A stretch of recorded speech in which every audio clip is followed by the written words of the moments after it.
everyone, it's Jeff from Mid-Atlantic Craps, and welcome back to my YouTube channel. Man, what another start to an episode 9 of another show with a video switcher problem. G. Anyway, it is episode 9 of So You Think You Know Craps, and it's about the center prop action. And without further ado, G, you tell us some things while I have to do some back-end stuff. No worries. So tonight I will be your ringleader. Welcome to the circus. Instead of you're not going to see any lions, tigers, and bears, and and horses, and all kinds of animals. But what you will see is all that stuff on the floor that's left after they leave. So we're going to talk about all that tonight. Okay. Center bets. Step right up and try your best. All right. Well, so that's good to know, G. And I guess without further ado, you go ahead and take it over. I've still got to do a little setup on my end, but we will be good to go. All right. So the center bets at the craps table. Now, some people call them circus bets. Some people call them sucker bets. And everybody's right and everybody's wrong. The reason why I say that is because if you know how to play them, and if you know the proper wager on them and play them at the right time, you can make some good money. Now, there is no crystal ball for that, but we're going to go through some of the basics, the payouts, and why me personally, I like to play some better than others, some more than others. All right? So we're going to start with the simple 7-1 any craps. So whatever you wager on this line, you get paid 7-1. If you put $1, 2, 3, or 12 hit, you're gonna get paid $7. If you put $3, 2, 3, or 12 get hit, you're gonna get paid $21. It is very simple. Now, as you can see here on these, that's C and E. So C is for craps and E is for even. Or some people call it the 11. Yeah, the yo. So I call it even. But these bets right here pay the same unless you bet them different. Let me say it again. These bets right here pay the same as the 7-1 craps and the yo 11 unless you bet them differently. Now, what do I mean by that? Well, you can throw the dealer $5 and say CNE. Most of the time, they're going to say $3 on the C and $2 on the E. And that is going to pay on the payout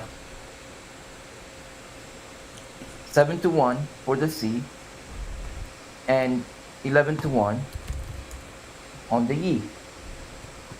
But there is something that we call a split bet. Now, I don't know, Jeff, you may not have that calculator up yet, but let me know when you do so that we can talk about the split bet. I will. But you can split the bet here.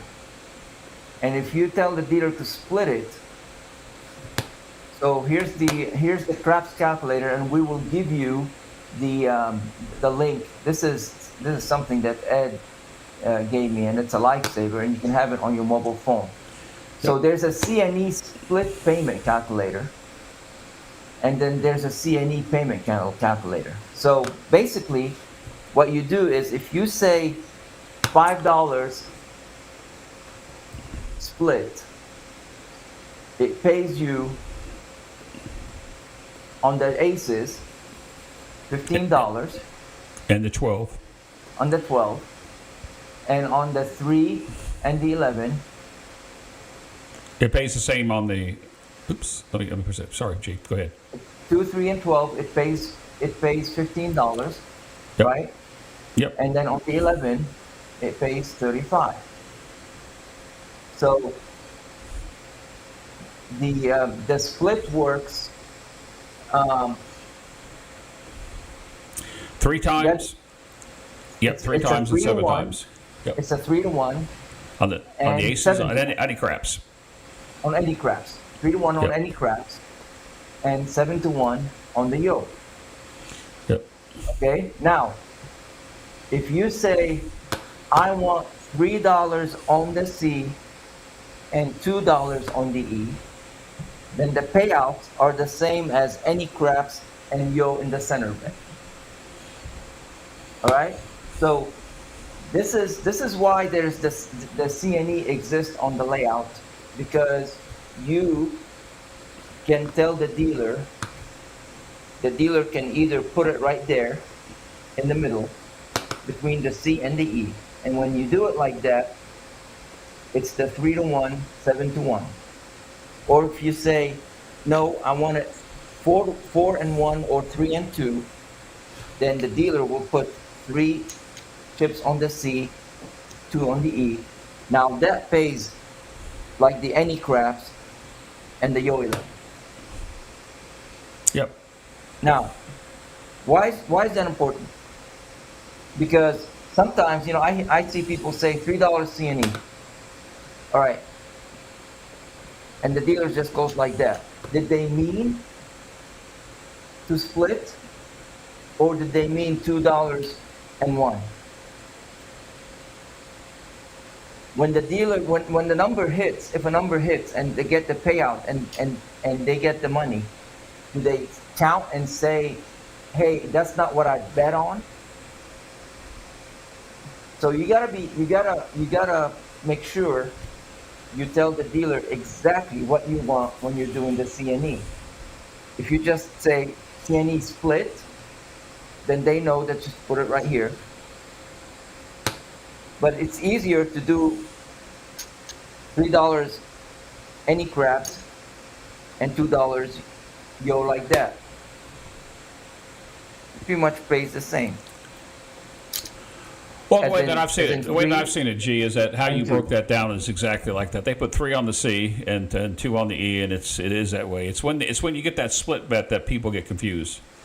Right. So the split bet is a lower. It's a 3 to 1 and a 7 to 1.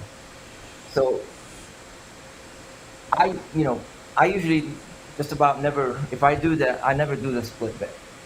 It's just not worth it. And when if I do any craps, I don't say $5 any craps, because $5 any craps gives you $35, right? And now we're gonna go to our next layout here, which is the aces, the ace deuce, the 12 and the yo. Aces and 12 gives you 30 to 1. Ace deuce and yo gives you 15 to 1. Okay? Now, any craps, you don't have the yo option. You're only dealing with aces, 12s, and ace deuce. 2 of them pay 30 to 1, and 1 of them pays 15 to 1. Right? So if you're betting on any craps, you have 2 ways of making 30. If you're on the layout and not on the any craps, you have 2 ways of making the 30, and 1 way of making the 3. I'm not talking about dice combination. I'm just talking about the numbers, the 2, 3, and 12. There's 2 and 12 that pays 30, and then there's the 3 that pays 15. Right? Mm-hmm. So to me, I would rather bet high. Like if I'm gonna put $5, I would rather put 2 on the 2, 2 on the 12, and 1 on the 15, on the ace deuce, because I have a better chance of getting more money if the 2 hits, because then I get $60 minus 3, $57, right? And then, or if I bet 1 and 1 and 3 on the 3, I get $45 if the 3 hits, minus 2. But Well, because go ahead. go ahead. No, that's a good point, because the dealer is always going to keep your bet up unless you tell them to take it down. So they're going to minus out all the other bets that you have, center action, whatever else you may have on that roll. Right. They're gonna minus out the bets and leave all your bets up. Right. So if you don't hit any of the numbers, the bets are gonna come down because they're a one-time roll, one-time bet. But if you hit it, if you don't tell the dealer to bring him down, they're gonna keep him up for the next roll. That's true for the any craps, the horn bet, the hop bets. If the hop bets hit, they'll keep it for the next roll. So you have to make sure to tell them. But me personally, as an option, I like to bet more on the 2 and the 12 than just the 3 if I do a $5. Simply because I have more chances of getting the 30 because it's the 2 and the 12. Now, the reason why the casino pays you more on the aces and the 12 and less on the ace deuce and the yo is because they know there's one way to make a 12. There's one way to make the 2, but there's 2 ways to make the 3. It's 1-2 or 2-1. So same thing with the yo. Now, I'm not talking the eye, I'm just talking just dice in general, right? But the 6, it doesn't matter. They're not going to say, okay, it's left die, right die, and then you move it, it's right die, left die. They're not going to do that. The 12 is a 12. But there's, you can make 2-1 or 1-2. So because you can do it, there are 2 ways to make a 3 and 2 ways to make a yo. They cut the payout in half. Just think about that for a minute. Now, the horn bet. The horn bet, you can only do it in increments of 4. Because when you bet a horn, they're going to give you 1-1, 1-1. Now, I've seen people drop $5 and say $5 horn. The casino will not give you a quarter.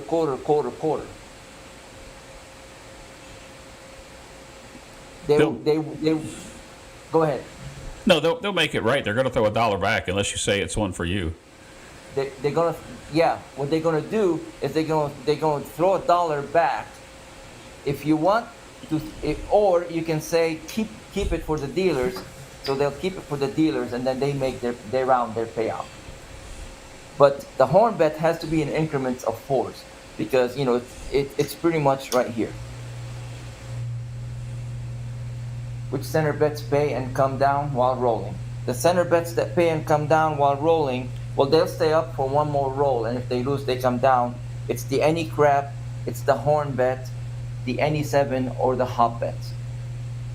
The only ones that stay up, sir? Yeah, they all come down. They're all one rolls, with the exception of the hard ways. The hard ways are Yes. the only ones that stay up until they're hit. Now, again, my preference is not to do the any craps 7-1.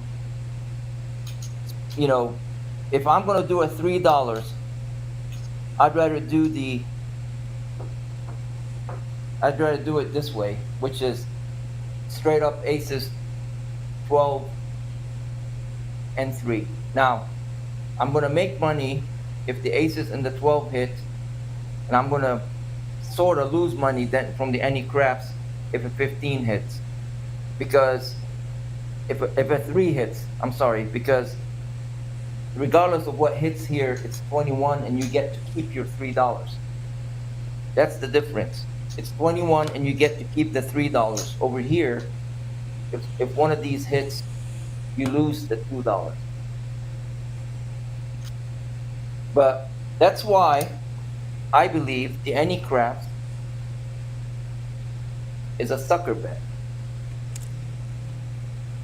It's a sucker bet because you would it's the same number, but you can make more money if you bet it straight up. I see what you're saying, but that's not how I bet it. I know. That's my opinion. I'm just giving my opinion. In my Well, opinion, and in some instances, G, when you're playing a table that will only allow $5 minimum inside action, you can't do it that way.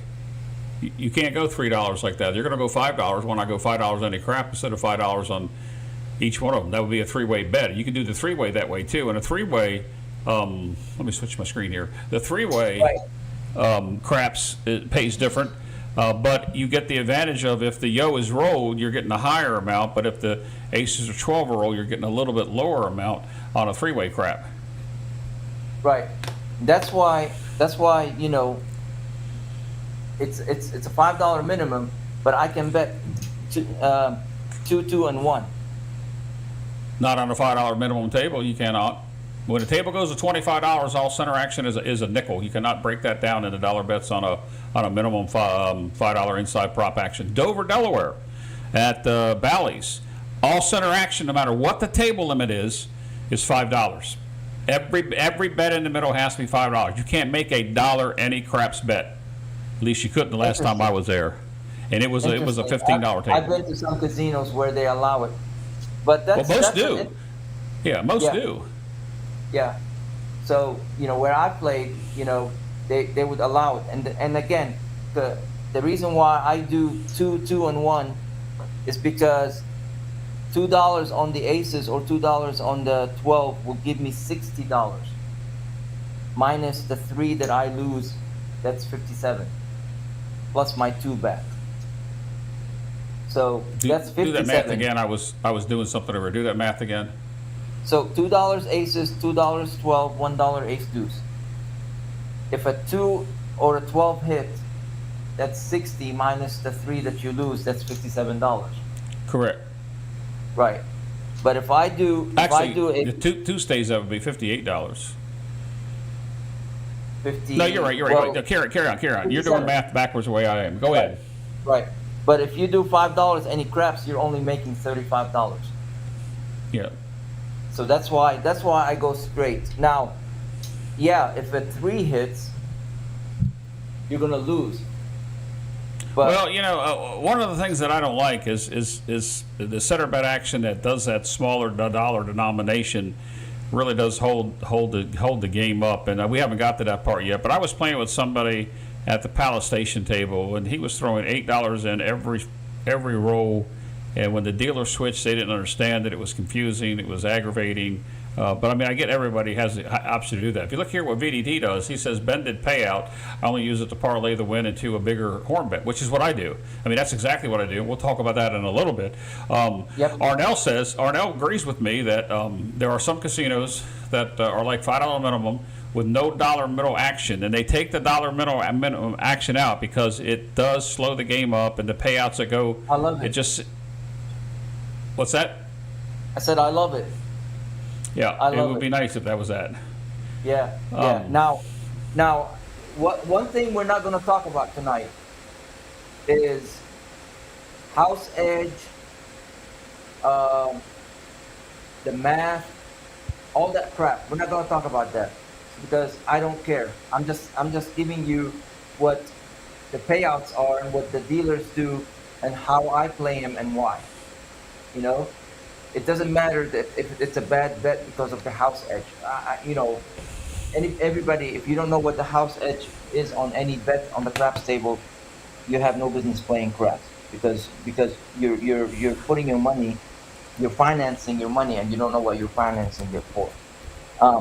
So I'm not going to talk about the house edge and stuff like that. I'm just saying that to me, I would rather, instead of putting $5 on to win 35, I'd rather put 2, and 1 to win 57. That's all I'm saying. And yes, if a 3 hits, then I lose 4, and I only get $11. But that's fine. Well, G, can I ask you if you know what the house edge is on any craps bet? The house edge on any craps bet is 100. No. It's over 11% and under 12%. Yeah. Yep, it's Let me check. 11.111%. Yeah. But I just, I you have know, my cheat- that I have my is a cheat sucker sheet right bet. here. Well, it is a sucker bet, but I do it on every come out roll, and it's just part of my game. Now, I do it as a hedge, but I only play that if I'm playing the ATS. If the table doesn't have an ATS, I don't do a line bet. I don't have to worry about the anti-craps bet. That's how I play. yeah. Now, Because you do the world bet. I do the world bet, and we'll get to it. It's right up here.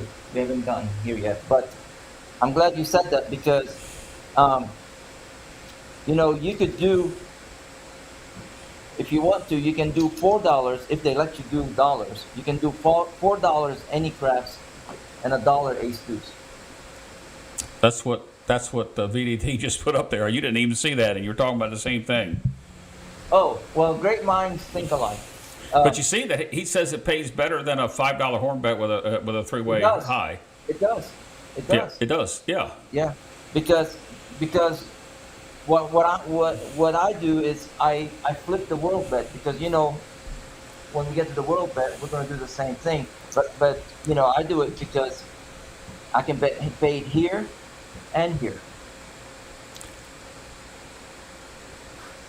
and then and if a 2 or 12 hits, then 4 times 7 is 28 minus 1 that's 27, right? So I still made money. So this is where an option that if I am going to play the any craps, I back it up. It's always good to back up the weakest payout because then you can make money off of it. Now, there are a lot of Monday morning quarterbacks, it's easy, yeah. If you know that something's going to hit, you can hit it, parlay, and do all that stuff. It doesn't matter. I'm just giving you my opinion on why I do some of this. The home bet is a $4 minimum. So you covered that already. Right. So Yep. so the places where you go and it's a $5 minimum, how do they deal with the horn bet? It's got to be $20. Got to be $20. Got to be $20. Yes, indeedy.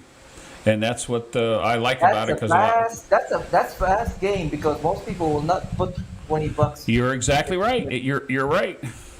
I'm And think about how we haven't got to the world bet, but think about how easy that makes it for a world bet. If somebody plays the 5 unit with 1 unit variety of the world bet, if you got to have $5 out there, it's going to be a $25 Whirl and a $5 ace deuce. That makes it so much easier. Man, I wish your people talk to my people over here and say get rid of that $1 crap. That makes the game go so fast. It's not even fun. I can't help you. Yeah. So moving up the hard ways. The hard ways. Everybody knows how to play them: 9-1 and 7-1. Now, the reason why they drop so low is because while they are still, if you think about it, there's one way to make a 12, right? There's one way to make where am I? Right here. There's one way to make aces, right? Let's be honest. There's one way to make a heart 10. But the payout on the heart 10 is 7-1. So the casino figures, yeah, because it stays here. So they're telling you, we're not going to take it out on one roll. It can stay here until it gets knocked out by an easy 10, which you can make two-way, either 6-4 or 6-4, or of course the 7 will knock you out. But because of that, they're going to give you a small payout. However, to me, it's still as difficult to make a hard 10 as it's 12. This is where people's, the crap between the ears, as Heavy would call it, will come in play. And they can't, if they're playing the ATS, nobody can hit a 2, nobody can hit a 12, but they'll hit hard 4 3 times. It's the same. There's one way to make a 12 and one way to make a hard 4, but yet you see hard ways hitting all the time, but not a 12. Something to make you think, right? Well, I understand, but we're here to talk about the center prop action and not necessarily the mispayments or the additional advantages that most casinos have on the player. Right, but I'm just saying that as we're going along, I'm giving you a few remarks here and there. So the hard ways: hard 4, hard 10, 7-1, hard 6, hard 8, 9-1. Now, why does the hard 6 and hard 8 pay more?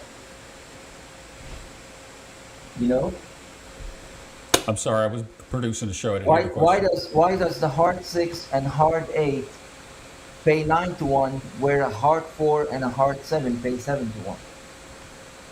It has to do with the odds. Well, think about it. There are more ways to make a 6 and an 8 than a 4 and a 10. But you have the 3 ways of each one of those, and you only have one way to make the hard way. I guess maybe I misunderstood your question. Well, somebody back here has to run the show, and although somebody back should probably be sitting here other than me tonight, because That's all right. struggling. Maybe somebody in the chat will answer. You were kind of like right there on it. There are more ways to make a 6 and an 8 than a hard 4 and a hard 10. So they're telling you we'll pay you more on it. Yeah, right. But there are 1 and more 3 ways versus to 1 lose. and 2. There are more ways to lose. Right. Right. So because there are more ways to lose, we're going to pay you more. But they're only giving you 2. That's it. Yep. No, I got that. No, I understand. Right. So, in my opinion, unless they're rolling, the hard 6 and the hard 8 are sucker bets. There you have it. Just like Frank says, always more ways to lose.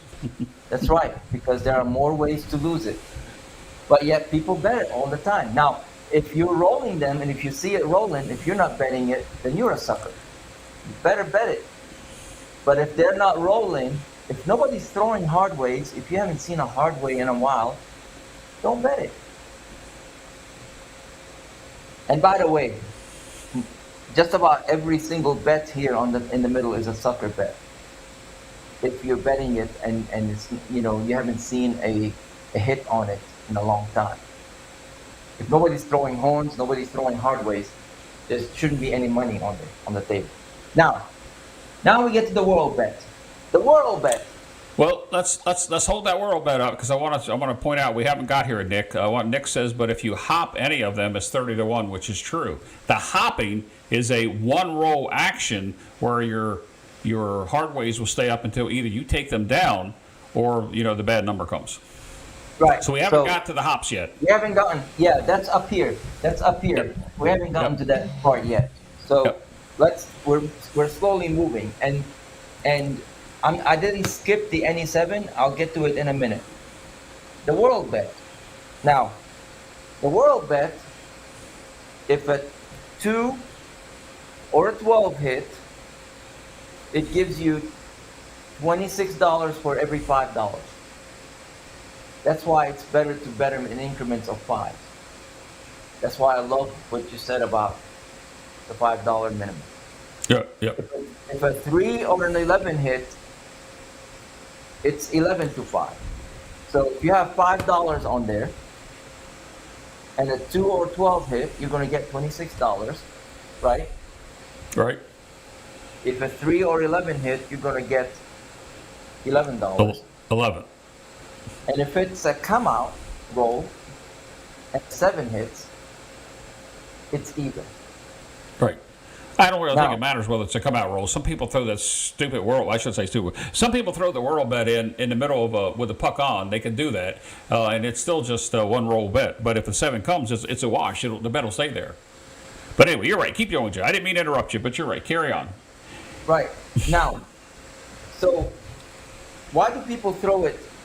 $5 on a whirl bet pays you $26. Right. $5 on any craps pays you $35. So the only thing that you're gaining is that you have the 11 in the mix, right? You have the yo. And this, in then a whirl this, bet. then the 7. Well, I know, but let's keep the 7 out of it for a minute. You have the 2 and the 12 and the 3 and the 11. So if you put $4 on any crap and $1 on the yo,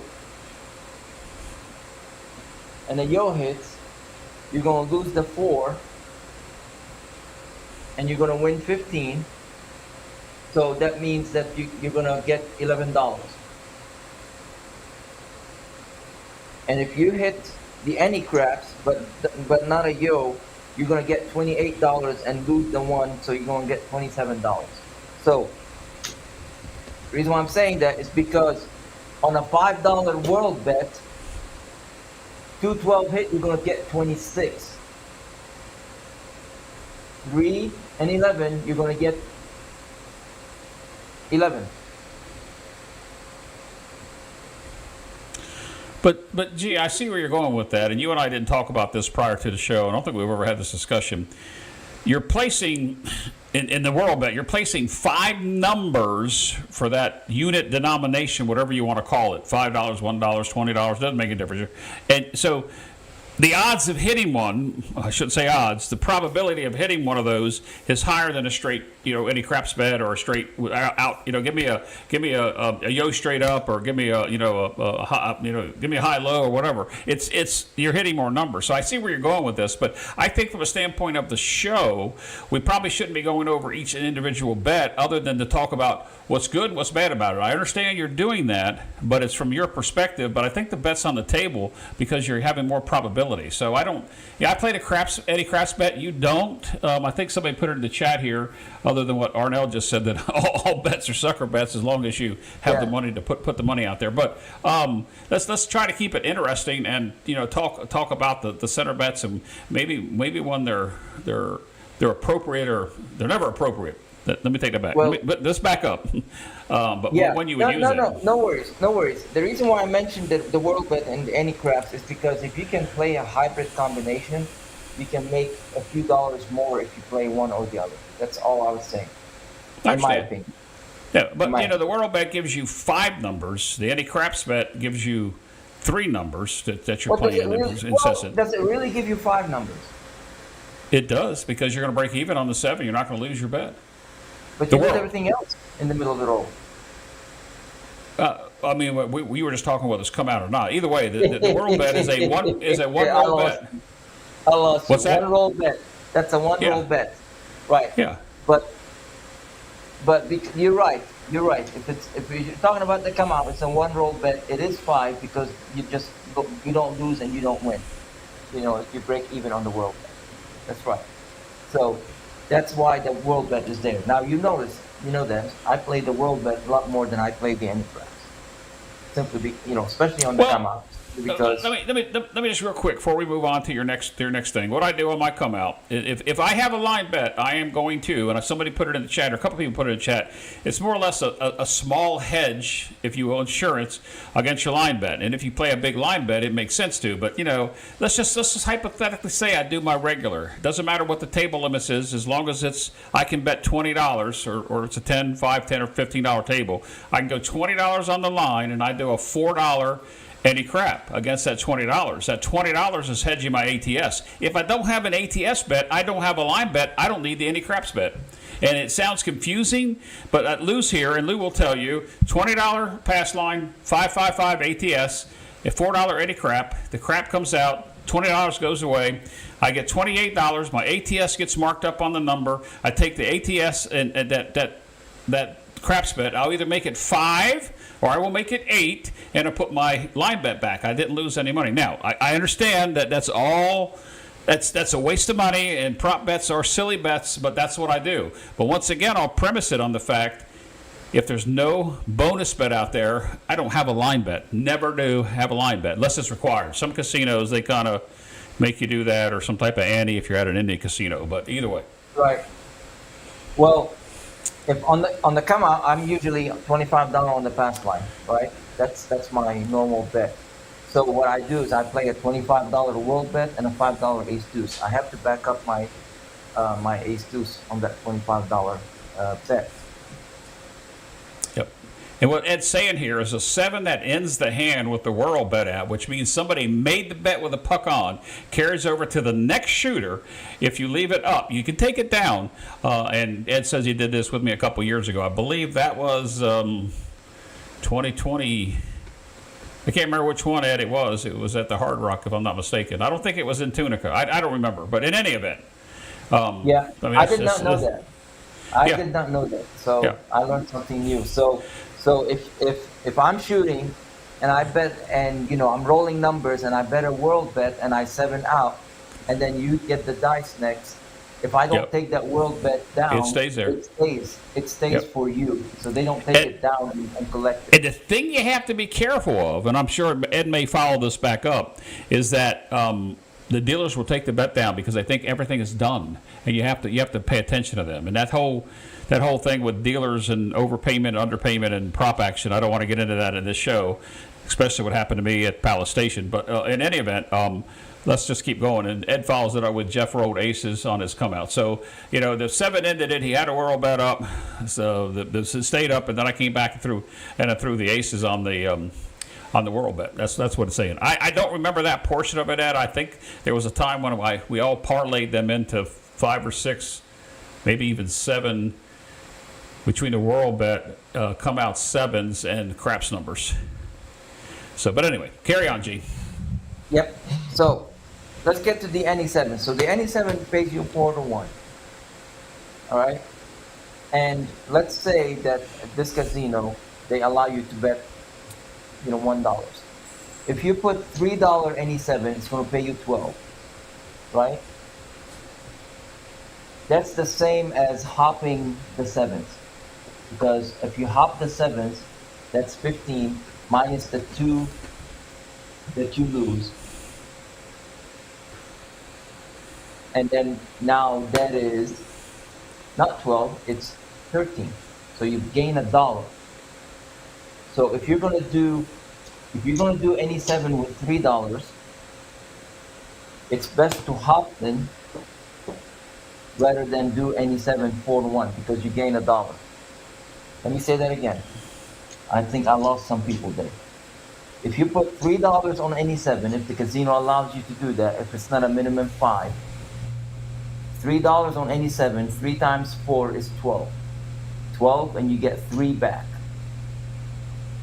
Your money back. If you put $1 on the hops, and you hit one of them, you're gonna lose $2, and you have $15 and 16. Right? So you Right. win 50. You're gonna lose the $2. So 15 minus 2 is 13. What are you hopping on the 3 bets there? Tell me what you're hopping. So any 7, Take the okay. I see where you're going with this. yeah, any 7 is $12. Right. Right? And then you get your money back. You don't lose any of it. If you Carry hop, on. Get to the hops. I want to see this hop that you just did. if you hop the 7s, you can hop the 7s, right? Okay. Yeah. 1 each. 6 Yep. 6 1, 4 3, and 2 5. Yep. You didn't have them Each one placed of there. them, That's what was confusing me. each one of them pays 15 to 1. Correct. Okay, so let's say the 6-1 hit. You lose the $2. It pays 15 minus 2 is 13. Correct? Well, I can tell you what the dealers are going to do. They're going to leave the $3 up there, and they're going to hand you $12. They're going to leave those yes. Exactly. Now, why do they do that? Why do they do that? I don't know, but get to it because you're losing some people here. Go ahead. So the reason why they do that is because they want to leave the $2 here. They get the 15 and give you 12, and then say, "I'm putting you back on all the hop sevens," unless you say, "Take me down."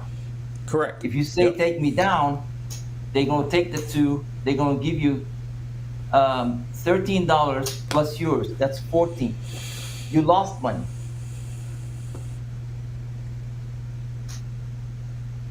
Over here, 3, they pay you 12,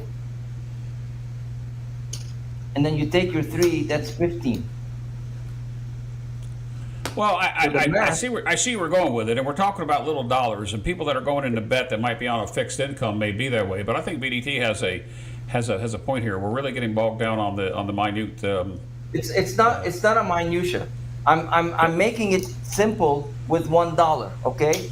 Now a big bettor may come in and say quarter. Okay. Okay. That's 25 times what I talked about. So I gotcha. 4 times 75 is what? 4 times 75. Yeah. I mean that's. I mean, you go on. I understand where you're going. Just keep going. So that's 200. No, it's not. 50, and a quarter is the 300. 4 times 75 is 300. It's 300. I thought you knew the answer. You said No. I'm doing the math. You know, Okay, the way I go do ahead. the math is 2 times 4 is 200, and then 4 times a quarter is 100. So that's 300. All right. 4 times 75 in my head is 150 times 2 is 300. That's how I did it. Anyway, carry on. Right. If you do it this way, you get 15. You're good. Yep. Okay. So what's 15 times 25? You don't know the answer to that? It's 375. It's 375 minus 50 that you lose. It's 325. Yeah, right. Right. So you made $25. So while people are saying it's minutia because it's $1, the big bettors, I've seen people put black chips Yeah. because to them they win $100. Well, there's several tables. Let me switch the screen over here because we've got a couple other people that have great knowledge of the game in the chat with us today. There are several casinos that don't have hot bets, and that's why that 4-to-1 or 5-for-1 bet is on the Eddie 7, the 4-for-1, and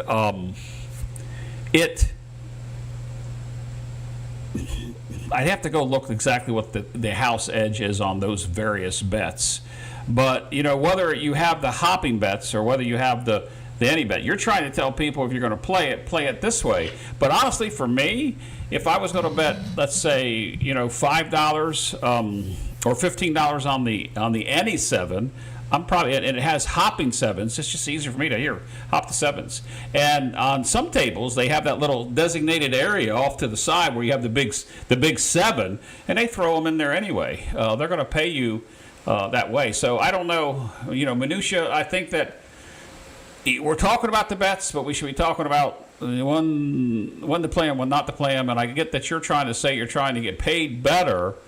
But I agree with most people in the chat here. They say, well, no matter what you do in the long run, you're going to lose money on the prop bets. But either way, go ahead. Carry on, G. Maybe I'm interrupting. I agree. That's why I said these are sucker bets. If you bet them every now and then if they're hitting, but if not, they're going to lose more than win. I'm just saying, if you're going to play them, and I've seen people play them big time.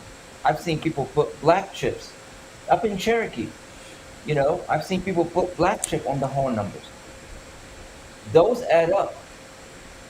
We're talking about, Well, we're talking about, some people say, well, we're only but talking about but look $2. look what I'm VD, keeping look it. what VD look what VDD says here. He says that.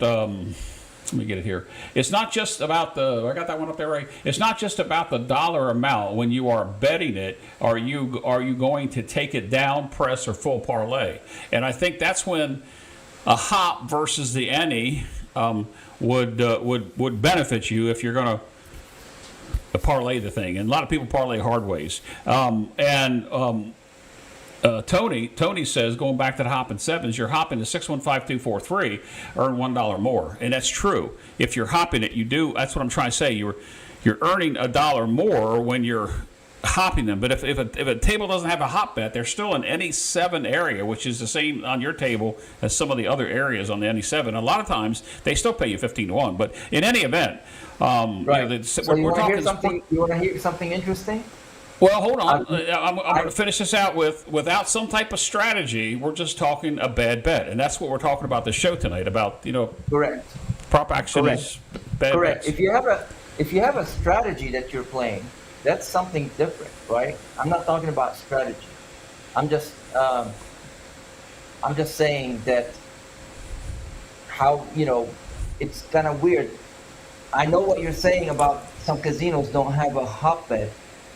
I have never played at a casino that doesn't have a hop bet table on.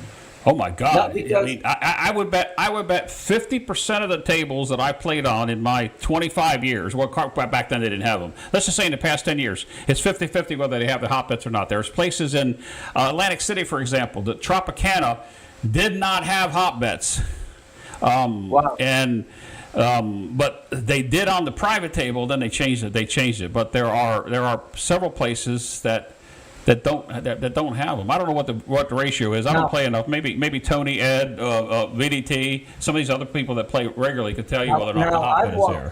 I've walked up to a craps table where it didn't have hop bets on the table, like in the layout. And I started to play, and I'm like, oh wow, I can't do a hop bet. And they're like, yeah, you can. What do you want? And they just put it where a hop bet would be. And I asked them, I said, do you guys, there's no hop bet on your layout, do you take hop bets? Sometimes they say yes, sometimes they no. I don't hop a lot. But the latest and greatest thing is that the hop bets are actually incorporated into place box areas. You're starting to see them show up right there in the where the place bet is, like on the the 4 and the 10. There's 2, and there's 2 on the 4, the 5 and 9. There's 3. Yeah, so yeah. Huh. Yeah. I would love to see a layout like that. All right. Anyway. I'll find one for you while you're talking.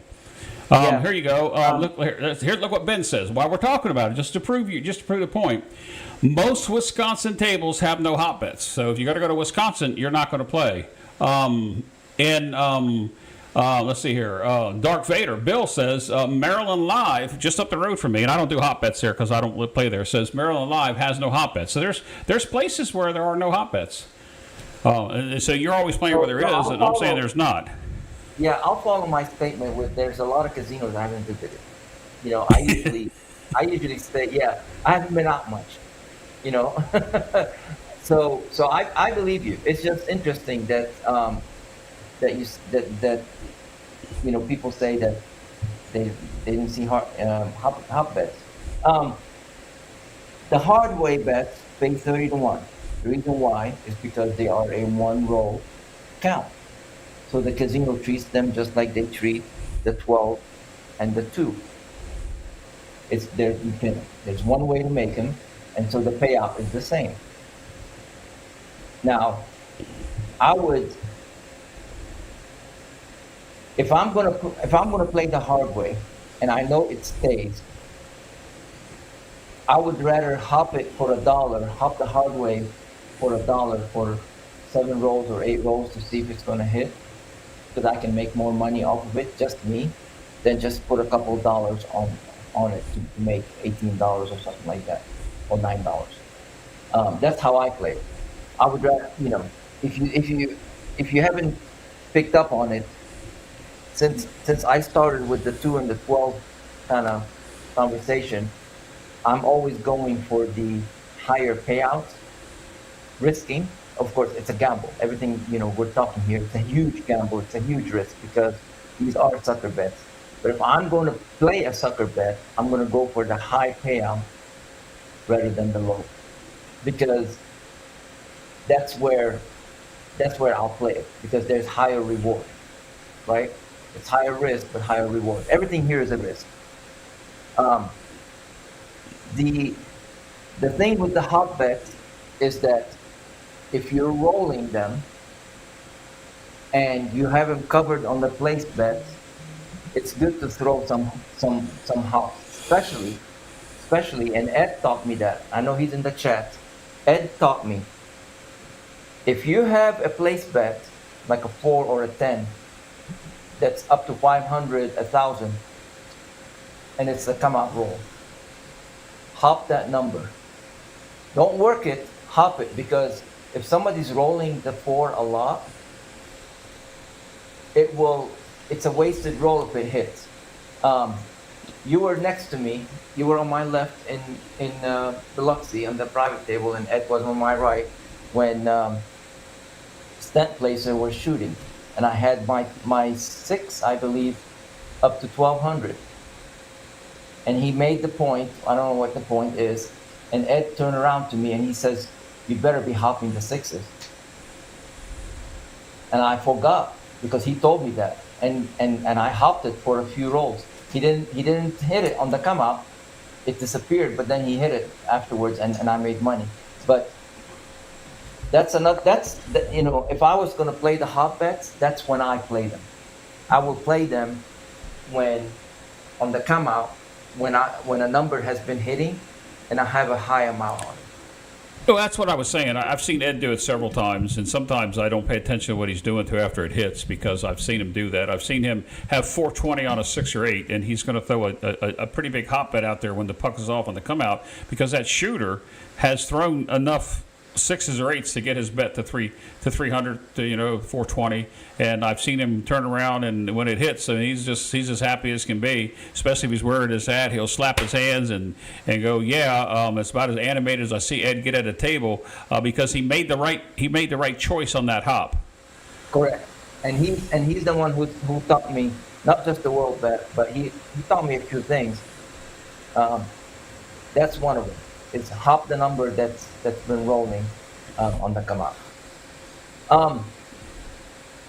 Really, nothing else to say from the center bets, except my advice is not play them at all.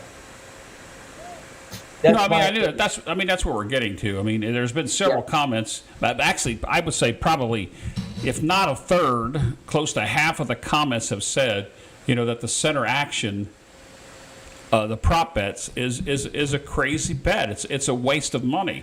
And the way that I use it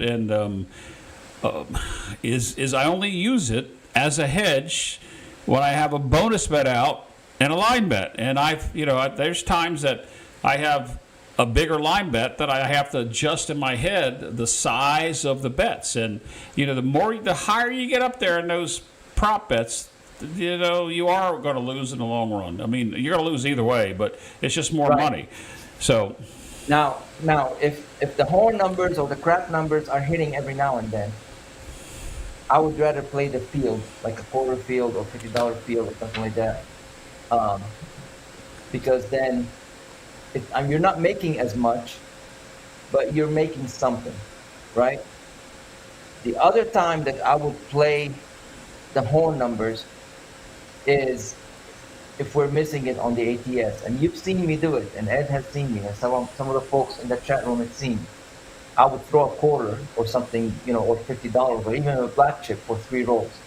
If I have something on the big payout, like if I'm missing in.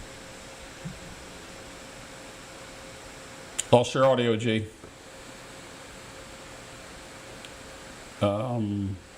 I have no audio. It might be in the OBS. So I'm gonna continue while G's fixing his audio, because we kind of got all discombobulated. That's my word I use during my live shows with getting the show started today because of a technical issue with my software. You're back, G. Oh, no, you're not. Bring it back again. Anyway, so this is the episode 9 of So You Think You Know Craps. It's about center bets, and basically the premise of tonight's show was going to be. Well, one, don't play them at all because they are a big house edge. And the other show that we do, which is called Dice Tossing Techniques, will be coming up in a couple of weeks. And I just had the calendar up here, and it just closed on me. My calendar for the next episode of Dice Tossing Techniques, which will get G to tell us what the topic will be, is going to be Tuesday, October 7th, and we'll follow that up with episode 10 on October 21st. So, G, So real quick, my battery's dying, so I'll let you talk while I charge it. For some reason, it didn't charge. But the dice tossing technique is going to be rolling tosses that you roll on the craps table. Okay. All right. Well, you fix your battery if you have to replace it. That's why I use rechargeables. In any event, we've got 2 more shows coming up in the month of October, 2 shows in the month of November, and then we've got a show coming up in December that may be a combination show of dice tossing and So You Think You Know Craps, because we're going to have a longer show then, and we're going to have to give away the G's jacket that he'll be giving away, that we're going to take entries for here shortly on the show. I'll be putting the password up right down there soon. And then tonight, the other giveaway that we have is G's mug and he's not here. Let me see. It's the mug and Placemat. And placemat. Yep, the mug and the placemat. So this is the G's mug. Somehow I won one, and I got one here. But G, is your audio back? Can you hear me? Yep, I can hear you.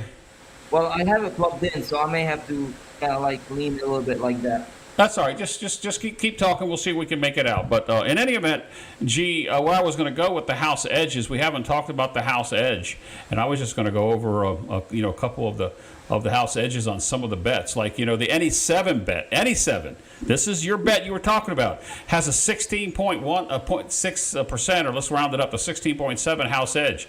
Any craps, 11%, almost 12%. 3-way craps, same thing, 11%. On that, and then on the hard ways, they give you a little difference on the house edge, but either way, it is a bad bet. Because of that, where the house edge is, it's 9 and 12%, depending on which one you're looking at. Let's see, it's 9% on the 6 and 8, and I just scrolled past that. Sorry about that, guys. And you mentioned in the show earlier that you should know what the house edge on some of these bets. Some of the bets I don't know what the house edge is. I just know that they're horrible bets. But yet, guess what? I still play them from time to time. The horn bet has a 12.5% house edge. And the field, we just had Tony put something up here, a question I think was posed in a question as to. Can if you can hit the field 50% of the time versus a hot bet, which one would you make more money at? But the field bet, a lot of people, I see a lot of players, they just come up and they just put money in the field. And I want to reach over there and tell them, that field has a 44% chance of winning. It has a greater chance of losing. Go ahead, G. Well, no, what I love is the people that martingale it. Yeah, I've seen people, they have a whole slew of systems or strategies. They win, they martingale it, or not martingale is when they lose. If they lose, they martingale it. But if they win, they press one or they press a bet. They go up 3 times. My friend Clay has a wonderful way of doing it. He puts let's just say he puts a $15 bet out there. He wins. He goes to 20. If it wins, he goes to 25 or 30. And on the 4th one, he regresses right back to where he was at the beginning and just let it roll until it loses because he already got the bet paid for. And typically, he's ahead on it if you get that many field bets in a row. But in any event, G, go ahead if your mic's back. Yeah, well, it's charging, but I don't know if you can hear me good or not. But yeah, I can hear you. You don't have to bend over. I can hear you. Yeah, I'm standing right here where it's charging. The last thing I want to say about this is that sometimes it's worth the risk to play a center bet if you're doing it for a reason. Like if you see something on the table, or if you're using a system or something that says play this, right? But if you just throw money in there just because you saw somebody do something or because you feel like it, that's throwing away money, especially in the center bet. I would rather put money on, again, even though the field is different, I would rather do the field because there are more ways to hit it, or place it, just literally add it to whatever you have on the line. But if you know something, some people have a strategy, some people are setting the dice and they're rolling those. So if you see something or you know something, then there's nothing wrong with it because it's a gut feeling that you're going by your gut feeling that something's going to hit. But if you're just doing it just because other people are doing it, then and that's why it's a sucker bet because people see somebody throwing it, they're like, oh, I need to do the same thing. How many times have we been on the table and somebody says, yeah, give me a horn high yo, and then somebody says, you know what, that's a good idea. Let me have one. Let me have one too.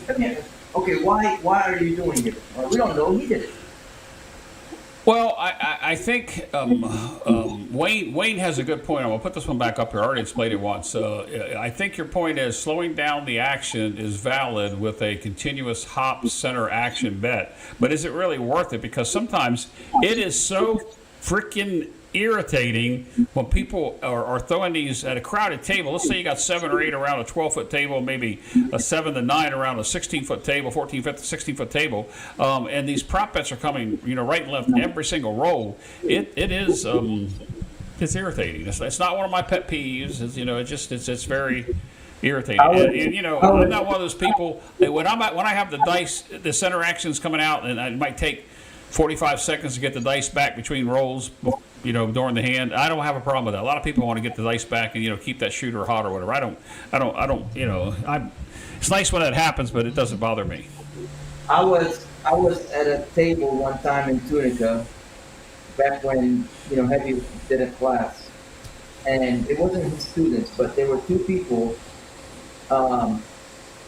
Tunica Casino that looked like a castle. I don't know what the heck it was called. It was a jumped up place. But anyway, there were 2 people that hopped the hop bet on every roll, and they did it in a certain way, like $3 here, $2 here, $5 here, and every time the roll came and it was a number, the dealers took everything down and they started all over again. It literally took 3 to 5 minutes for every roll. You could not do anything. Well, it's funny that you mentioned that because there's a couple of YouTubers that have names for them, and this was earlier in the show a while back when we were talking about that. Arnell put up there that my home casino named the hop the 5-9 with the easy 6 and 8. So that's taking the hard 6 and 8 out. So in other words, you're hopping the inside easies is how I know it. After Arnell, and they just say, give me dice grinders or give me the Arnell the bet. And in Atlantic City, as Lou so politely put, Ted does this. Midnight Special does this, and they just call that the Ted move at Harrah's because he does it so much. We were playing in Harrah's at one point when a lot of people were doing it, and all Ted would do is how many people are in, and how many people it was. He would put one bet out there, and if it hit, he would pay it, and if not, we'd walk over and give him the money. But this continuous hop bet. I know there are several systems out there. Tony, the gaming pro, Tony Leah, he has a hopping system. I don't know if Blacklight or even there's somebody else in the chat here that has a hopping system that they constantly do. I know that people play the hop bets constantly, and they do some type of increase, whether it's a full martingale or not, but they go up in bets. It does. I don't know. It slows it down, and at a full table. That's why people say, "Oh, gee, you're antisocial." I'm not antisocial, but that's why I like to either play on empty tables or play the other tables that don't require any chip in the middle and stuff like that. But I do play on a craps table with friends that don't let other friends hop. True friends don't let friends hop. Say that again. I'm sorry. True friends don't let other friends hop. Well, there are people that do that. If you see me making a hop bet, when I'm throwing the dice is typically, unless I see somebody else make a hop bet, I don't follow in line. But if you see me make a hop bet, it's probably because I noticed something that my landing zone is. I'm not promoting. There's no such thing as dice control. I'm not promoting dice influence or rhythm roll. I'm just saying that in my dice throw, I've seen that I'm hitting the landing zone. The dice are reacting the way I want them to react, and I see something I've missed, so I'm going to come out with a hop. And I only do it one time. I don't continuously do it till it hits, because if you continuously do it till it hits, eventually 1 out of 36 rolls, you're going to hit your Right. But that's exactly what I said earlier. That there's nothing wrong with it if it's a gut feeling or a gut, or you see something that says, "Oh, I'm gonna hop it." There's nothing wrong with that. But if you do it every roll, you do it all the time, something's wrong. If you can hit it and it's paying, go for it. Nobody's stopping you. I hope you make $1 million.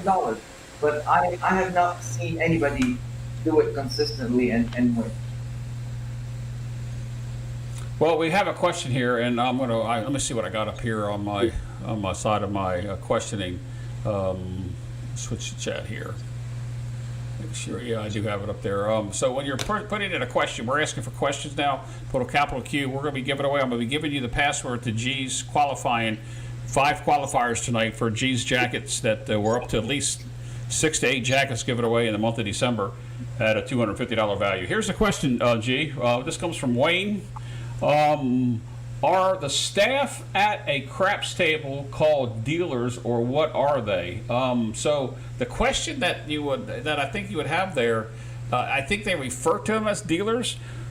Wayne, I have words for other. I have names and some adjectives for some dealers. Anyway, carry on. Yeah, I mean, I usually call the guy at stick because Right. he's holding the stick, but the rest of them are, they're just dealers because they're dealing money.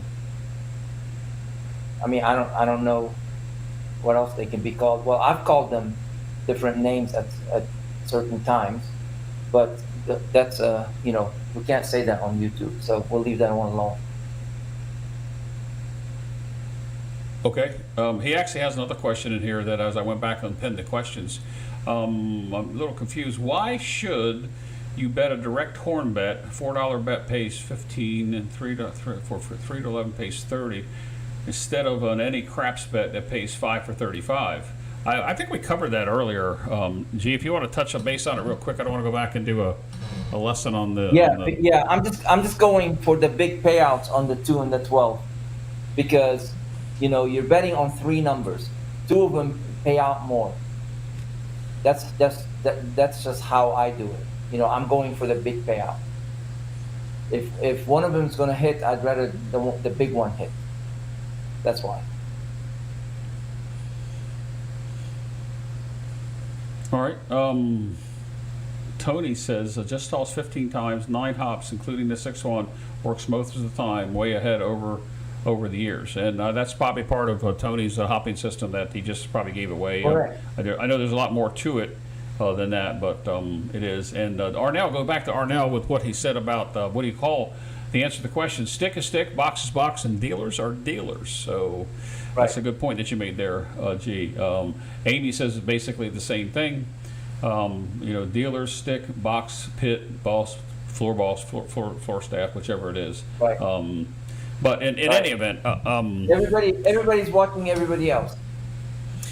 So if you have a question, now is the time to ask it, because we're going to go from the questions into the jacket giveaway to a couple more points that we're going to talk about to upcoming shows, and then we're going to give away the mug and the mat last thing tonight on the show. So hang in there. We've got 54 people currently watching, so we hope to get some of those. So if you have a question, now is the time to enter it. Please put a Q with a semicolon, and it's easier for me to find the questions that way. I just went back and looked, we didn't have any other questions during we had a lot of comments, and most people were saying that prop bets are foolish bets, they're bad bets, and it's a waste of money.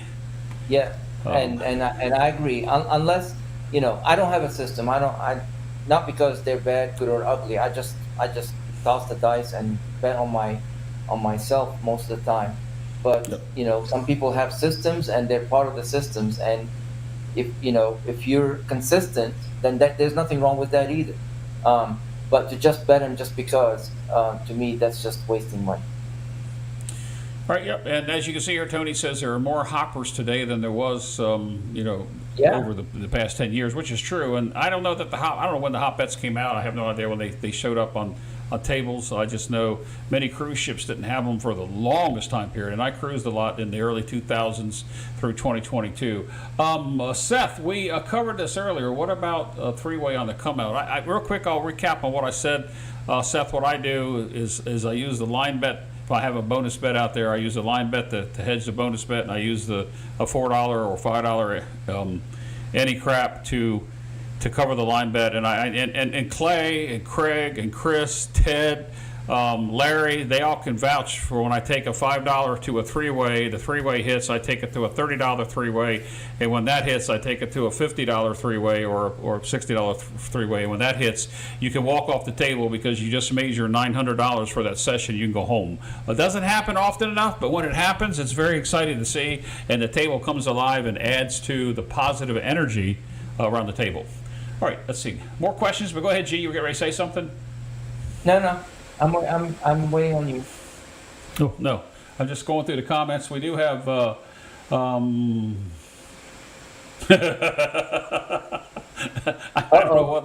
don't know whether to save this one until the end or come out with it then. Anyway, No, go ahead. Let's see what you got.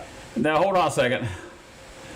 I like what Ed said too. Ed said hot bets are the crack cocaine of DIs. They are.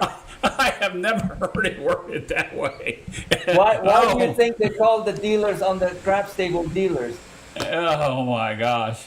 All right, here you go. Here's a silly question. If G could play craps with any celebrity, what would Dolly wear? I don't know what you have you answer. That's why I laughed at that Dolly question. Parton. Oh, Yeah. I mean, we'd make a scene because she'd be in her birthday suit. But let's move along. Oh my gosh! Let's keep it moving. Yeah. Here's another one about Dolly. Come out 7. Do you roll better when Dolly is next to you at the table? I've seen G roll in live without Dolly, and he rolls really well then as well. Here we go. In all honesty, who makes money year after year in this game? I see lots of people that play all the time. I find it hard to believe that they make money over a year. Moonshine, Melvin. Excellent question. Probably a different show than tonight, and I hope Tony just said good show. Hope you hang around here because Tony's one of them that he can prove to you that he has winning years. Now, I play with a lot of craps players.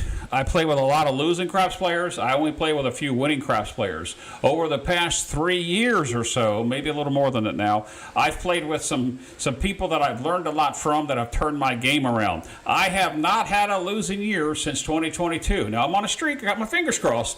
I haven't played as much as some people play. I don't get to go out and play every week or every day or whatever. I don't do that. But my game has changed, and it all revolves not around who's throwing the dice or what the dice outcome is. It all revolves around a couple things that we've talked about in many shows over the years, which includes your bankroll management, your chip roll management, your mindset, and the fact that, I hate to say this, bigger bets with a regression, and I know some people don't agree with that, have worked for me, and I learned that from a very good guy that's in YouTube, but he's not been out in years, and I know that he has winning sessions because I've been with him when he has won. So with that said, I don't want to get too much into that, but you're right. If everybody won, Melvin, they wouldn't have the table in the casino. So yeah, they bank on the fact that they have the average, they have the EV, the expected value negative to win, and very few people can do that because they don't have the other thing I left out. They don't have the discipline to play what they're supposed to be playing the way that they want to play, whether it's a system, a strategy, or you play some other way. They don't have the discipline to stay with it, and they get off course and they don't know when to walk away. Gee. Am I wrong about that? Oh, he's got discipline, bankroll management. Everything you said, I agree with. Oh my goodness! Yeah, let me put this up here, G, just so everybody can see this. You brought Dolly out. Yes, I've never seen her with you at a table. I look silly walking in the casino like this. Yeah, no, I have never seen you. I have never seen you play with Dolly on your side. There you go. Let me rephrase that. Yeah, you were going to say something. I was going to say, and you never will. Yeah. Oops. No, I didn't switch over. Bill said. He said win with Dolly. That's not tonight's password, by the way. I'm getting ready to put that up here. Matter of fact, let me go ahead and put that up so we can start getting those in. Yeah. I'm going to put the. We're doing the jacket qualify first, right, G? Yes. Yeah, we are. Yeah. Okay, we're going to do the five jacket qualifiers. Here comes your password on the qualifiers. Here we go. It's just the word qualify. Qualify. Qualify. And let me make sure that I have it going. Don't put that in there yet, guys, because I don't know that I have. I do have it up and running. Yep, it's ready to go. So qualify will get you there.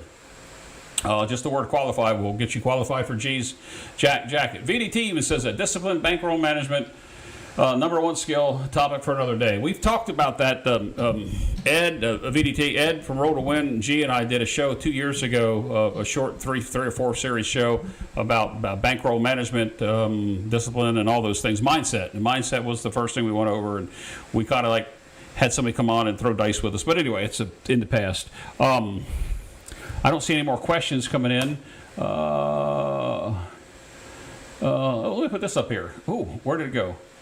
I called it. Brian from Crap and Camper says, wager me this. That's Jacob. He talks about bigger bets in a lot of his videos, but he also talks about when to walk away. And Brian, I'm just going to tell you, when I switched bigger bets, fast regression, I've turned my game around because I am. You can watch me throw here on my table back here or in person, and you'll see me.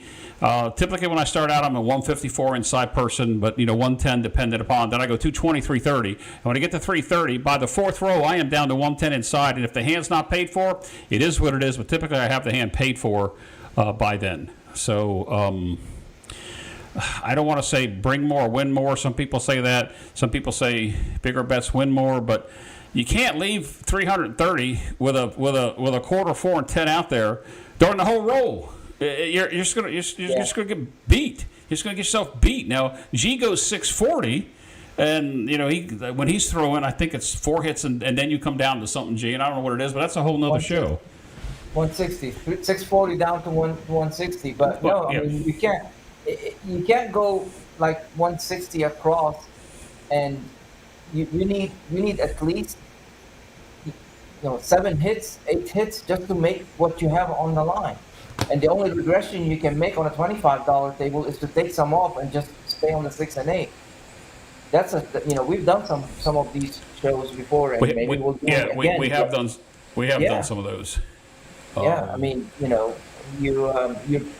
if you can afford it, you're better off going big and down in 2 hits, to be honest with you, or regress in 2 hits, because then you have made money.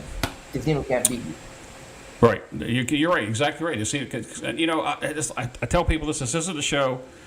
It's a $20 line bet, $4 any crap, ATS if it has it. If I'm shooting, it's a $20 line bet with the $4 any crap. And then it's 330. From 330, I'm either down on sisters or come down 110 each time, where I'm 110 across. And if I haven't hit, and this is outside numbers that are hitting, I've already accepted the fact that I'm probably going to lose $110 on this hand because the average roll was going to catch me. Now, that average roll comes out, and I'm shooting the dice in this case, and I get past that, and I get the 110 paid for. It's all uphill from there. I mean, it's as simple as that. It's press and collect. When I say press and collect, I'm collecting a little bit and pressing a little bit, and it's sometimes you're back up above the 330 level, not on specifically every number, but you're up there, and it's a beautiful thing to see. But the best thing is I'm not losing that 330 every hand. Do I have the chance to lose the 330 every hand? Absolutely. 5 or 6 come out 7s in a row is just a depressing fact. And although I haven't had that many, I have had several in a row that you just have to walk. It's time to get the puck out of there. What can I say? Yeah. All right, G. You got your pen and paper out? I got my pen and book out. I'm waiting for the 5 names. 500 inside, 1 hit and down to 110 inside locks profit. But that stinking PSO really hurts, and it's true. When it's talking 500 inside, I mean, it's higher denominations. You're getting paid $175, depending upon how you do the five. I know what it's talking about, but it's the one hit and down. Now, that slows the game up. And I played with some people at Palace Station. The two guys to my right that were absolutely doing some crazy regressions, and I'm glad they had their chips out. But the way that they explain their regression and taking chips down slowed the game up. That's a whole other section. All right, G, you got your pen and paper out. Yeah, and all I'm going to say is that's why you need a decent bankroll.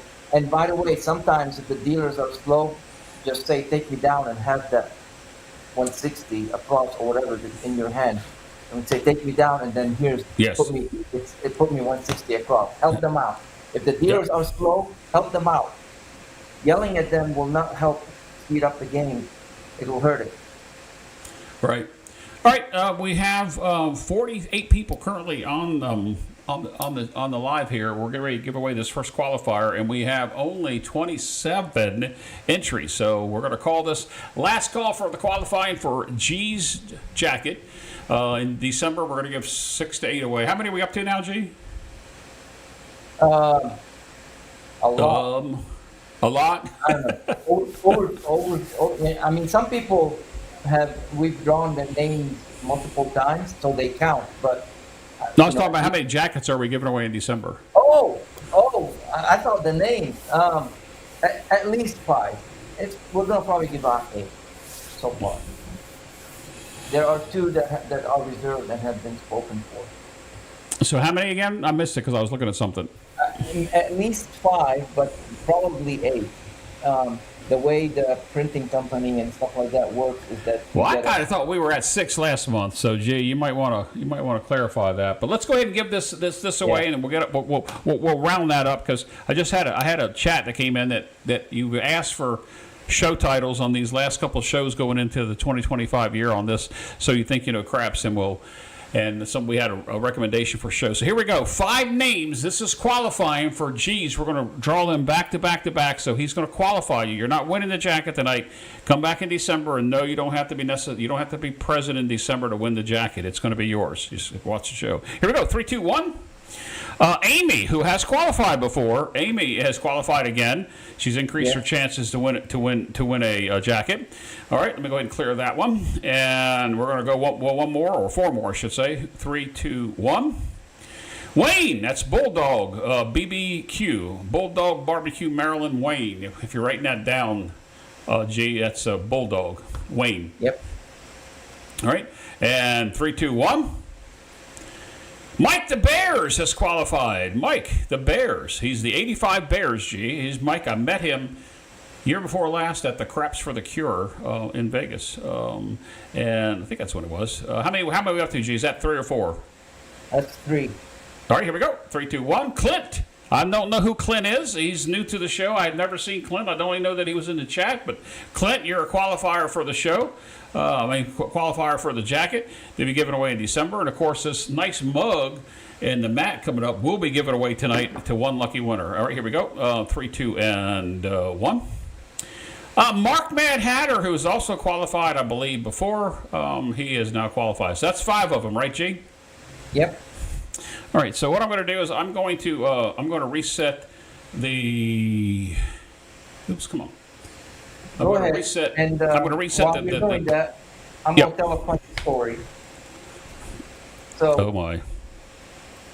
Maybe when we do the dice tossing techniques, I'll show you what I mean. But I'm a craps layout aficionado. I love layouts and I love to look at them. I don't know if it's because I've been doing it too long, looking at it too long, but my mind starts to play tricks on me. It's been happening for at least the last couple of years. Every time I look at the layout, I see where, I don't know if it's on purpose or not, but I see 7s or some things that amount to a 7, like the count. Maybe it's me, I'm getting crazy in my old age, but I swear to you, I can point to at least 12 things on the layout that amounts to a 7 or look like a 7. I can, just by looking at the screen, I see 4 of them right now. So my mind plays tricks on me. I just need to start wearing blinders or wearing dark shades so that I don't see the layout anymore. I Well, see I'm not sure. seven. They're everywhere. I was busy doing something, G. I don't know what the moral of that story was, but let's move on to the shows. Dice tossing techniques in a couple weeks. October 7th is that coming up? What's the topic of that show? It's going to be the rolling tosses or the roller toss. Okay, you mentioned that So earlier. The rolling toss. Yep, yep. yeah, Is that the illegal toss or is that the no, legal toss? no, they're all legal. You can do it. Okay. It's, All right. Then a month from today, ish, October 21st, is the 10th episode of So You Think You Know Craps. What is the topic of that night? Oh, don't say that because where did Arnell go? Here is Arnell's suggestion. I hope I pinned it. Here we go. oh, nice. Yeah. Show on Yeah. recovery. So you came, you played, you're down. How do you recover? Okay, I got you. I'm writing it down. Yep. And he says the power of suggestion. So I don't know if we'll get to that in November, or it could be October. Arnell, we really don't know. So what is the show for October? Do you have a topic yet for a month from today? Let me guess. It's recovery. I gotta. I mean, it could be. We can move whatever we were gonna do up a month. Now No, I I gotta mean, find I'm the just right put that page. in there. I mean, that doesn't necessarily have to be. So you think, craps. I think the recovery show probably could be a whole separate show by itself because I know Arnell has asked many times over the years, you're down, you're out. Oh, not out, but you're down, and you want to recover. What are most people's recovery systems? I hate to use the word strategy, but what is that? And Tony, by the way, I saw your comment. I just didn't have a chance to. Yeah, I got it. I got it put that right down. here. So next month we're gonna talk about the chances of recovering some of your winnings. Oh, so you're funny. I'm not gonna say anything, but Wayne says if he wins the jacket, can he get it with the sleeves cut out? I would say that's on him. Oh, You, and once you get it, EF's, do whatever I like you want to do EF's with comment. it. Look, You can EF's have a comment. The bonfire. best recovery is having a sugar mama. That's the best recovery. All right, it's getting late, guys. Let me go ahead and put this other word up here. So, G, we've done that. I want to get to, before I do the giveaway, my friend Joe Jonas from Craps Master Journey, he asked earlier in the show if we could make mention that coming up on Saturday, I believe it's October 4th. I don't think it's a Saturday. On Craps Master Journey's channel, he's going to be doing a rollout for several hours trying to raise money for a family member who is suffering with pancreas, liver, and bone cancer. And for those of you that don't know, I have been diagnosed with cancer as well. And the progression that Joe just said is the progression of my cancer. My cancer was caught early, starting treatments. Feeling okay. It's just now I know why I felt the way I have. But to everybody out there that is suffering some way or another, my heart goes out to each and every one of you. Cancer, as you see from occasionally, G and I have it. He has it on his screen now. The cancer sucks, and I appreciate him putting that up there. It's for me. But Joe's having a live show rollout. I believe it's going to be the 4th. More to come. He will to give us a date. I mean, give us a time. We just know it's going to be Saturday. I believe the 4th is the date. Go over and support Craps Master Journey Joe. He's out every morning, 9 o'clock my time, 7 o'clock his time, and he's Monday through Friday. It's like clockwork, except for when he's out of town. I met Joe for the first time at the Craps for the Cure. So I wanted to get that out there. Real quick, for those of you that have seen some of the Craps for the Cure recap shows, I will be having a discussion on a show about my experience at Craps for the Cure, my 6 out of 7 days in Las Vegas, and the reason why I had to come back was my girlfriend, her father, who was sick prior to us leaving, but we didn't realize it. He was hospitalized into hospice, and we came back on Tuesday instead of Wednesday. He passed on Friday morning. The service is this Saturday. So to anybody out there that is suffering, my heart goes out, as I said, and I want to thank everybody for your thoughts and prayers to me for what I've been going through for the past 18 months. Now you know the reason why I haven't been out there.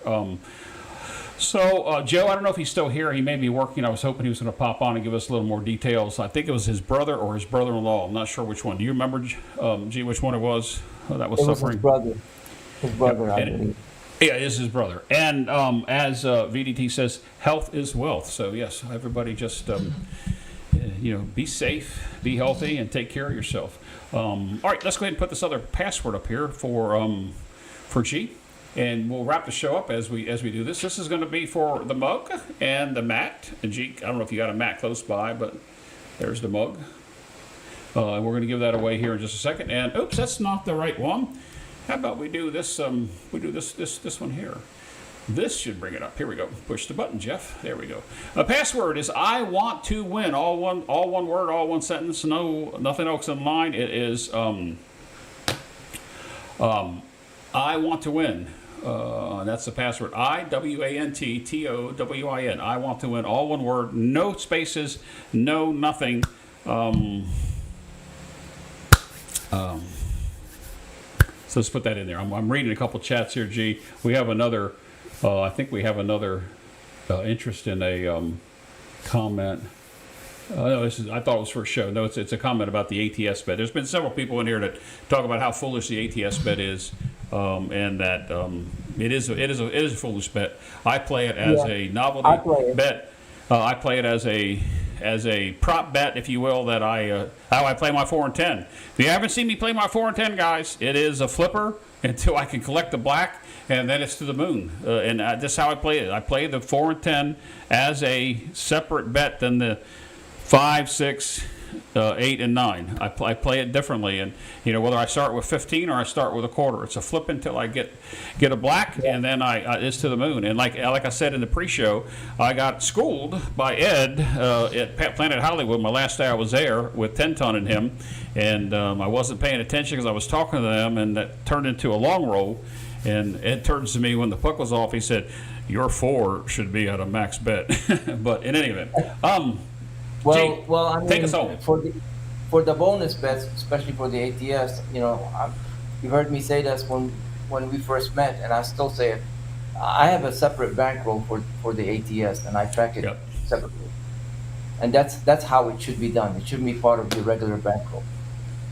Well, when I was a lower bet person, I'm buying in now 1,000 minimum, typically 1,500 to 2,000 is my bankroll. I don't have big deep top pockets like a lot of people. I can't go in there with the VDT and those guys and lay out $5 or $6 or UG or lay out $5,000 or $6,000 to play with. I can't do it, and it's not because I want to do it, because I don't have the bankroll to be able to do that. And the bankroll that I have built up, I typically set it aside. But my bankroll typically is, if I buy in for 1,200, there's 100 or 200 for my ATS bets, and occasionally I don't play them. But playing with the right people, sometimes that does pay off. But it's a sucker bet. I'm going to tell you, it's a sucker bet. I just do it. So don't kick me in the butt when you see that. Joe, he is here. Joe, I made mention of your show. Did you come up with a time yet? If you did, please put it in the chat. I mentioned your show coming up. I believe it's Saturday the 4th. Please correct me if I said that wrong. Saturday the 4th, live show on Crossmaster Journey. All right. I want to win. Well, make sure, to everybody out there, if you have a bankroll, make sure you take it to the casino. Don't take it to a car dealership. And that's all I'm going to say about that.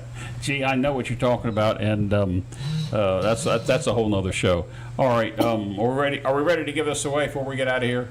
I appreciate the comments on the good show. I apologize for when we got started. I had a system problem with my software, that I had a graphic in the software that locked up the output. If you know anything about how shows are done, whether you use OBS or EVMux or whatever you're using, you have a preview and an output, and it locked up the output, and I tried something after pulling what little bit of hair I had out, and we're on the air with the show. All right, here we go. I want to win. If you win this, go to midatlanticcraps.com, center page where it says promotions tab. Click the promotions tab. At the top, just about the first inch on the screen, you'll see a blue button that says claim my prize. Please fill that out. If you fill it out after the show tonight, I'll screenshot that to G, and he has a special helper now that is mailing stuff for him. She'll take it and stick it in the mail Well, I will say tomorrow, but you'll get it. You'll get it pretty soon. G's little helper. G's little helper. Won't make any mention, but I think her name might be Martha. Anyway, so let's go ahead and give this away. Let me switch screens. Gee, I hope I am lined up on this. Oh, I am. Cool. I want to win. You're seeing a little bit of something I don't want you to see there. Let me line this up a little bit. There we go. What's behind the curtain? The Great Wizard of Oz. Here we go. We've got 43 people now watching and only 28 entries. Here we go. We're going to one winner only. midatlanticcraps.com on the win. And make sure you fill out the claim your prize. Here we go. 3, 2, and 1. OC Rambapo. Let me see if I can make that out. Because OC, I live in an area that has OC stands for Ocean City. Cramp. How would you pronounce that? It's Cramp Polo. Anyway, G, spell it out. It's OCRAMPOLO. I'm not sure how to pronounce that. If I break it down phonetically from the eastern shore of Maryland, it would be Ocean City something. Ocean City Ramp Polo. It could be anything. It could be Cramp Polo. But anyway, welcome to the show. I think it's the first time we've seen you on there. Go to midatlanticcraps.com, center page, and claim your prize. And this mug, this beautiful mug, along with the mat, which G didn't show, will actually be sent to you. And make sure you put your city, state, and zip in there. Whew. Yeah, Man. name, city, state, and zip code. Yeah. Yeah. And So, please do it. Yes, exactly. So, G, any final thoughts on today's show? I know it's going to be a horrible show for me to edit to begin the beginning because we have a pre-show, and the pre-show went fine. If you guys missed the pre-show, you heard us whole story about the craps for the cure, and I wanted to get to it in this show, but we're going to do it in a different show. But then all crap happened, and it's live. What can we say? It just happens. It happens. Yeah. Marco. Yeah. Oh, Marco Polo. Hey. OC Rampo. Oh. Yeah. Oh, okay. I know who. Yeah, I he know was with who G that last is. weekend. Oh, If hey. I had known that you're going to, I would have just given you this stuff. Now I gotta mail it to you. I know who that is. I know who that is. Okay. Yeah, well, welcome to the show. Sorry it was an atrocious show for you to watch the first show. You're with us, but trust me, it can only get better than this show. Oh, my goodness. Well,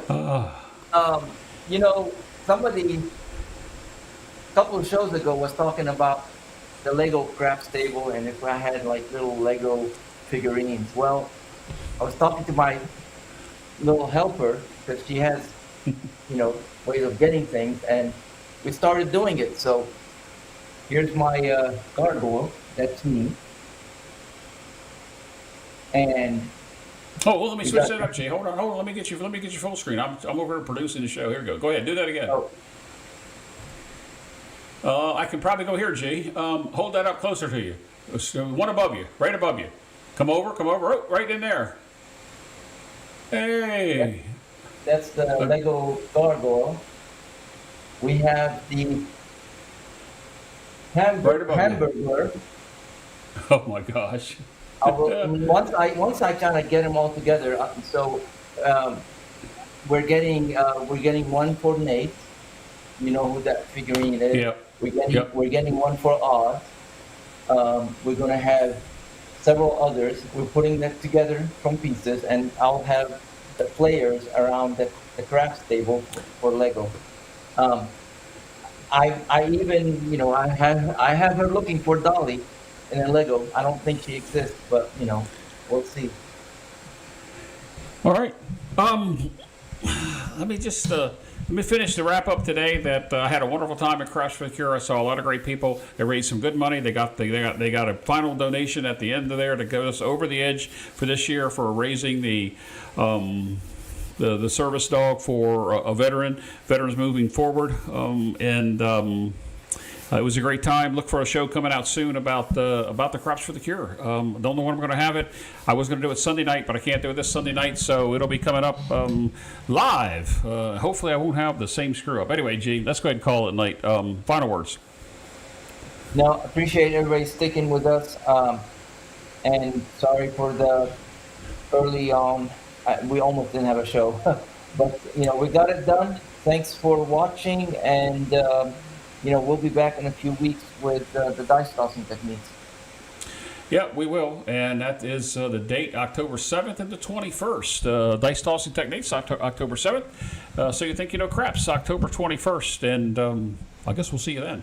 Till then, as everybody, God bless each and every one of you. We'll see you on the next one. Be safe and play smart.